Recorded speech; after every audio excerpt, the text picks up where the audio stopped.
Advocates for religious liberty and First Amendment rights hailed last month's court decision as a tremendous victory. And you would think the United States Supreme Court, the highest court in the nation, would have settled the matter, but not so fast. The temporary injunction only lasts while the diocese case wends its way through the appeals process. Arguments in the case are scheduled to be heard this Friday in the United States Court of Appeals for the Second Circuit. The appeal comes after the Supreme Court issued an injunction against Governor Cuomo's 10 and 25-person occupancy limits. I spoke with MARC DEGIROLAMI from St. John's University School of Law about the case. The limitations on worship that were put in place by the governor were sufficiently harsh by comparison with other activities. In his response to the Supreme Court injunction on his executive order, Governor Cuomo downplayed the significance of the decision. So I think this was really just an opportunity for the court to express its philosophy and politics.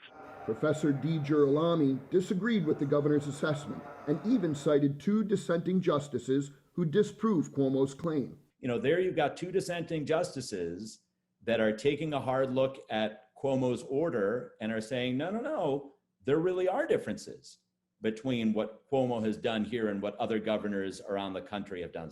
Court cases aside, the diocese here in Brooklyn has far exceeded any public health guidance for social distancing and had begun those protocols well before Governor Cuomo's executive order.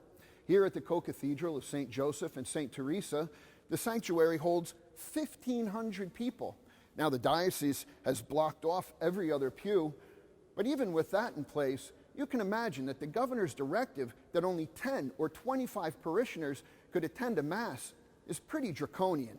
Monsignor KIERAN Harrington, the rector at St. Joseph's, who is also in charge of communications for the Brooklyn Diocese, understands that though Mass may look a bit different, it is every bit as essential to the health of the faithful as other less regulated public gatherings. While the church, as you can see, is evident by the fact that you look around here and you see thermometers to check temperatures and you see contact tracing and you see, hand sanitizing, while we have to take every precaution we can to ensure that people are safe, we also have to recognize that people's faith is important to them.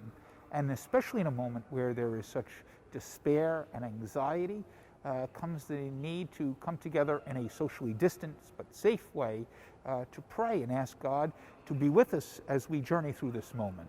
Monsignor Harrington is not alone in thinking that religious liberty will be upheld in the judiciary. There are at least 20 legal challenges from religious organizations against state-imposed attendance limits being argued all across the country. Even in our nation's capital, the Catholic Archdiocese of Washington has filed a motion for a temporary restraining order against D.C. Mayor Muriel Bowser's strict limits. On Tuesday, cases in New Jersey and Nevada were both decided in favor of religious liberty. If we didn't think that they would rule in our favor, we would not be continuing with our litigation. So we do believe that the courts will rule in our favor. I do think we are entering into a particular moment during the pandemic where you see that there is a great threat. This requires us to be ever more vigilant in ensuring the safety and security of those people who are deciding to come to Mass. Church leaders believe that the Court of Appeals will uphold the Supreme Court decision. As the lower court hears arguments this week for and against Governor Andrew Cuomo's order, you can be sure that it won't just be religious leaders in New York who will be paying close attention. Governors and legislators across the country who have sometimes handed down arbitrary attendance limits on religious services of their own may find themselves on the wrong side of the Constitution. Matt Richter, Currents News. If you're watching Currents News on YouTube, be sure to hit the subscribe button and click on the bell to get updates to all of our newest content, because we are putting your faith in the news.